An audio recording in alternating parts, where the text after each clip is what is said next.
درود بر رفقای عزیز و اشکان تیوی، خوش اومدید.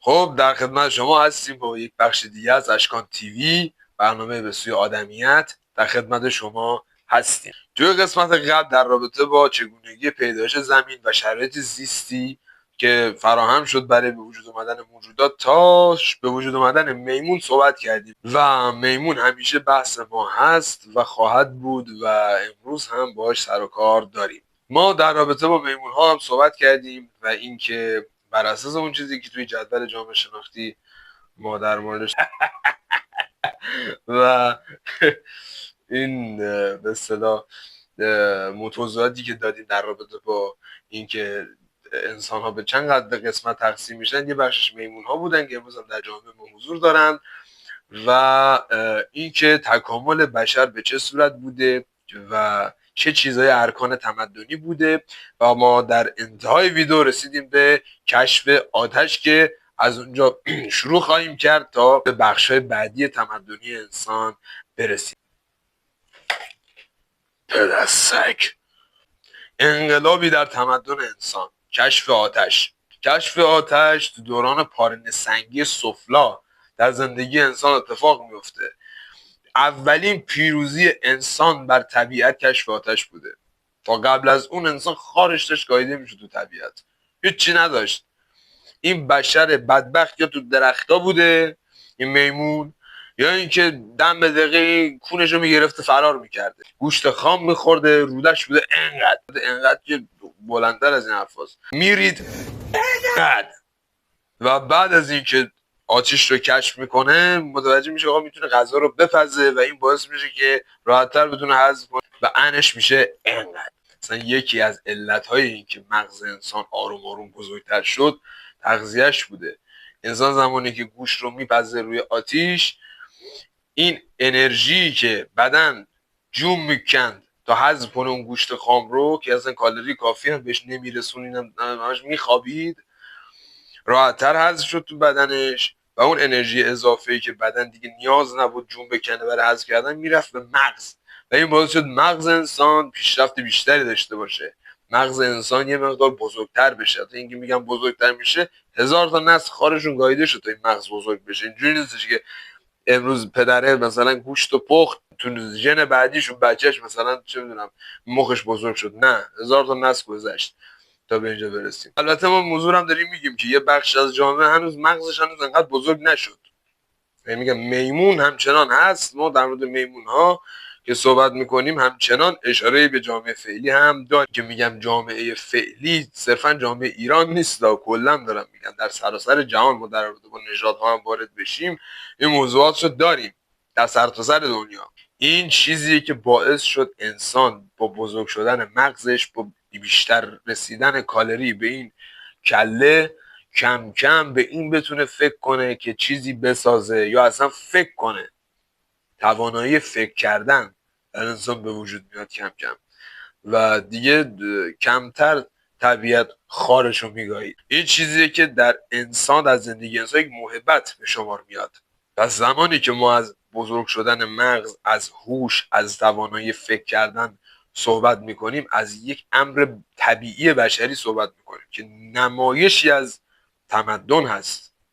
ضریب هوشی، IQ، مغز و فکر کردن از ابتدایی ترین روندهای طبیعی زندگی انسانیه که انسان با رسیدن به اون به یک بخش دیگری وارد میشه و از میمون فاصله میگیره. از اولین چیزهایی هم که انسان بهش فکر میکنه ساختن ابزار و سلاحه که بتونه بره شکار کنه. چرا؟ بخاطر اینکه اولین دغدغه انسان خوردن غذاست. یکی کردن، یکی خوردن و راحت خفتن. اینها چیزاییه که انسان در ابتدای کار برای بقای خودش بهش فکر میکنه و انسان هم رفته ابزار ساخته که بتونه شکار کنه. اولین شکاری هم که میکرد دست جمعی حمله میکردن به گوزن و ماموت و اینا، کون ماموت میذاشت. یه هفته مثلا فرض کن اون ایل و اون قبیله و اون خانواده، یعنی اون که رمه بودن اون موقع، گله های انسان بودن، یعنی گوسفند، اینا زنده بمونن. کم کم از درخت پایین میاد، تو غار زنده میره، تو غار پناه میبره، لای جنگل منگلا پناه میبره، تو چاله چولای زمین چنان دالان درست میکنه، زندگی میکنه و نهایتا دیگه رسید به این که مثلا بتونه با چوب یه چیزایی درست کنه، خونه بسازه. تا میرسیم به انسان امروزی که داریم بیشتر به بحث‌های اصلی نزدیک میشیم. من میدونیم اینا رو سریع میگم بگذریم که به موضوعات اصلی داستان بپردازیم. این انسان امروزی از هزاره 40 تا 12 قبل میلاد، یعنی 12,000 40,000 سال پیش تا 12,000 سال پیش از میلاد، یعنی بودن 42,000 سال قبل تا مثلا فرض کن 15,000 سال قبل. این دورانی است که انسان امروزی کم کم شکل میگیره. چیزی که ما بهش میگیم انسان، که پیشونی بلندتری داره و نمیدونم یه مغز بزرگتری داره و کم کم توان ابزار ساختن داره و خونه میسازه و قبیله داره، یه تشکیلاتی برای خودش تشکیل میده و اینا، یعنی از اون موقع شکل میگیره. حالا در این لحظه تفاوت نژادها به وجود میاد، یعنی اولین تفاوت‌های نژادهای بشری اینجا شکل میگیره. این چیزی که طبق روایت باستانشناسا از آفریقا شروع میشه، این مهاجرت انسان‌ها، اولین انسان‌ها از اونجا میاد. اینا به جای مختلف مهاجرت میکنن، یه عده میان مثلا سمت آسیای میانه، یه عده میرن چه میدونم سمت شمال به سمت بالای دریای مدیترانه که دو زمین شکلش رو پیدا کردن، اینجا دیگه به شکل امروزی در اومده. و این مهاجرت ها و این که در نقاط مختلف جهان کم کم ساکن میشن و با موضوعات مختلفی دست و پنجه نرم میکنن و هر کدوم دچار سری اتفاقات میشن، تمدن ها و فرهنگ های مختلفی هم به وجود میارن، چون نژاد و البته نژادهای مختلف، اینکه بگیم دی ان ای اینا خیلی با هم فرق میکنه نه، اما نژادهای مختلف اینجا به وجود میاد که تفاوت هایی هم داره. ببینید که میگن تمام نژادها با هم برابرن، این دروغه. برابری در قانون بله، در چه میدونم در خدمات اجتماعی، از بهره مندی از یک قانون برابر در جامعه سر جاشه. زن و مرد با هم برابرن در جامعه، در قوانین، در موضوعات مدنی نژادها با هم برابرن در زمینه موضوعات اجتماعی. اینا هم حاصل تمدنه که این اتفاق افتاد برای انسان ها، اما از نظر علمی برابر نیستن. کارهای ها فرق میکنه، چه زن چه مرد و چه نژادهای مختلف. این صحبت من بچه نژاد پرستانه نیست. این آقای کتاب این نویسنده آقای هگل، فیلسوف بزرگ آلمانی، یه بخونید نظریات ایشون رو، خیلی نژاد پرستانه تر داستان، مثلا خیلی فرق میکنه اوضاع احوال و دیگه گیر ندید به من. به هر حال این تفاوت‌های نژادها به وجود بیاد اینجا. حالا بنده خدا این آفریقایی‌ها که دیگه اونایی که مهاجرت نکردن به جای دیگه همونجا موندن، اینا کمترین بهره رو از تمدن بردن متاسفانه و هنوزم که هنوزه بیشترین آمار انسان میمون توی این منطقه است، خصوصا آفریقای مرکزی. آفریقای شمالی و آفریقای کرانه دریای سرخ نه، اون تمدن‌های خیلی قوی هم وجود داشت. متاسفانه این چیزیه که در اونجا اتفاق افتاد. اون بخش هایی از انسان که به اطراف مدیترانه رفتن جز اولین افرادی بودن که تمدن رو پایگذاری کردن، به اضافه منطقه که حالا ما زندگی میکنیم در چین، در هند و این. حالا کاری نداریم که به اون بخش ها خواهیم رسید. حالا کم کم اون رمه انسان که بهتون گفته بودم، رمه های انسان، اون گله انسان مثل گوسفند، این رمه ها شکلش رو به قبیله میده، یعنی از اون حالت رمه خارج میشن و به کم کم به صورت قبیله‌ای زندگی میکنن و خانواده و قبیله و اینا آروم آروم شکل میگیره و زندگی اجتماعی کلان انسان کم کم آغاز میشه. دونه دونه این چیزایی که من میگم یاد داشته باشید، نمودهای تمدنیه. ما به چیزهای مهمتری قراره برسیم. اینا رو میگم که بدونید تمدن و المانهای تمدن چه چیزهایی است و چه کسانی علیه اینها صحبت میکنند، چه کسانی چه اهدافی دارند و این اهداف به چه چیزهایی ضربه خواهد زد. اینکه آیا زندگی انسان از ابتدا تا الان اشتباه بوده یا یک روند طبیعی طی شده و طبیعتاً باید به این صورت می بوده که ما داریم میگیم بوده و طبیعتاً به این سمت آمده، از تشکیل دولت ها، خانواده ها، ارتش ها و قوانین و اتفاقاتی که تو زندگی انسان افتاد، مسئله مالکیت و غیره و ذالک که در موردش صحبت خواهیم کرد. ابتدا این چیزاست، یعنی به صورت آروم آروم بشر برای اینکه بتونه مطمئنتر زندگی کنه و با طبیعت خودش رو سازگارتر بکنه و بتونه پیروز بشه در این نبرد بقا، چیزهایی رو برای خودش میسازه و اتفاقاتی رو رقم میزنه که به اینجا منجر میشه. حالا وارد یه مرحله از زندگی انسان میشیم که مرحله مادر سالاری است. من از روی کتاب براتون میخونم، براتون توضیح میدم. میگه که مادر سالاری اصل عمده‌ای که شالوده این ساختمان اجتماعی را تشکیل میداد خویشاوندی از طریق مادر بود. این بدان معناست که در آن زمان ازدواج‌های گروهی رایج بود و در نتیجه کودکان هیچ وقت پدران خود را نمیشناختند، یعنی همه همدیگه رو میکردن، هر کی میومد یکی رو میگاید میرفت.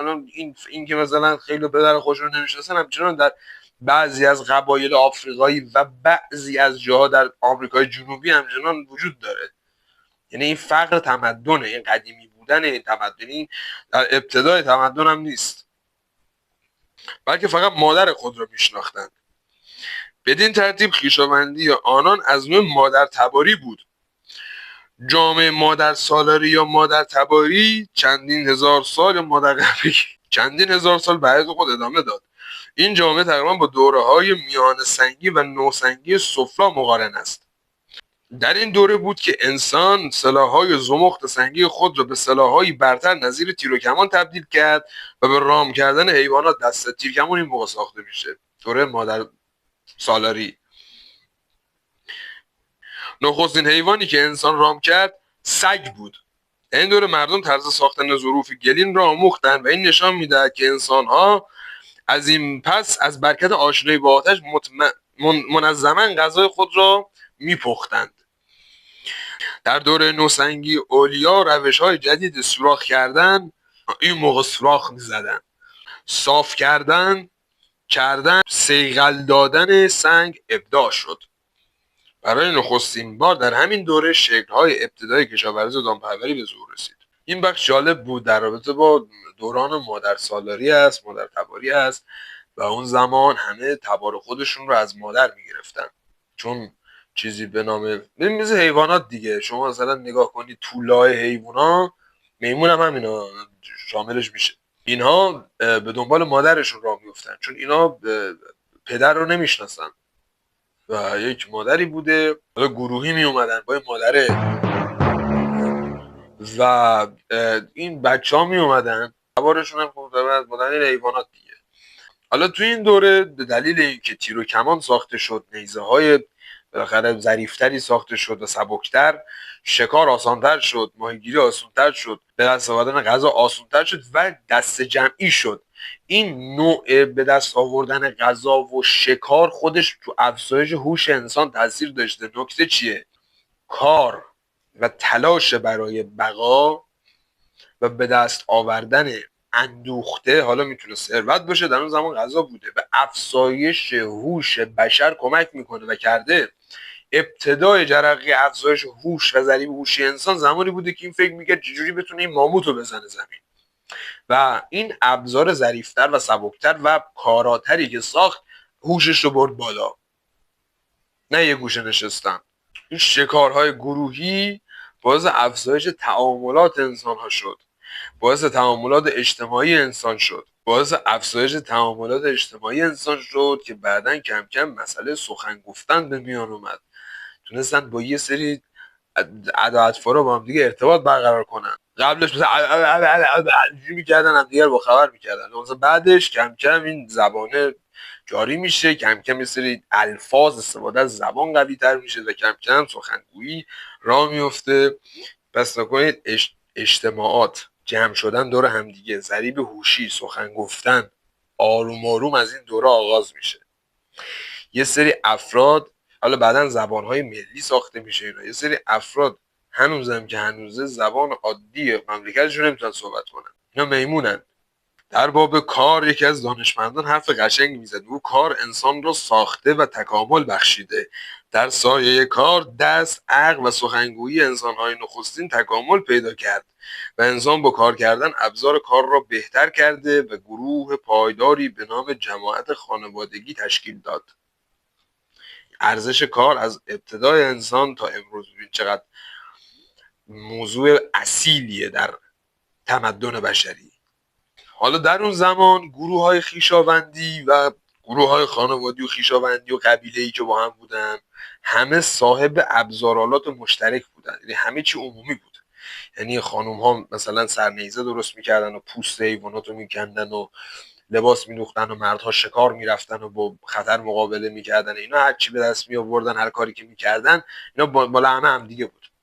یعنی زندگی اشتراکی عمومی وجود داشت. این فضا که شبیه فضای کمونیستی هست مال اینجاست. چرا؟ ببینید به اینا میگن ارتجاع. چه حرف هوشمندانه است. یعنی اینا مال اون دورن، یعنی طرف میخواد بره تو غار، میخواد بره تو دوران مثلا پارین سنگی، نوسنگی، مادر قهوگی. حالا نگاه کن، یعنی این مسئله به وجود آمدن امر مالکیت یکی از بخش‌های جدید تفکر بشری بوده. مثلا اقتصاد و ساخته شدن پایه‌های اقتصادی انفجاری در زندگی بشر بوده و باعث و بانی بسیاری از پیشرفت‌ها بوده. این افراد با مسئله اقتصاد مشکل دارند به دلیل کنگوشادی و فرار از مسئولیت‌ها، فرار از طبیعت، فرار از باری که طبیعت به دوش انسان گذاشته. چون انسانی که در طبیعت بخواد دووم بیاره باید قدرت داشته باشه، باید در نبرد بقا پیروز بشه و جلو بره. انسانی که نتونه به اونجا برسه عقب میمونه. انسان از گذشته تا الان تلاش کرد هر کاری بکنه که بر طبیعت غالب بشه. تفکراتی که میخوان در طبیعت نابود بشن شناسایی خواهند شد با معرفی عناصر تمدنی که من خدمتتون عرض میکنم. رفقای عزیزم، این بخش از برنامه هم تموم میکنیم تا برسیم به بخش جدیدی از تمدن انسان و هزاره های بعدی که کم کم شکل تمدنی انسان وارد مرحله دیگه میشه. خیلی مخلصیم، دوستتون دارم. تا برنامه بعدی، چاکریم.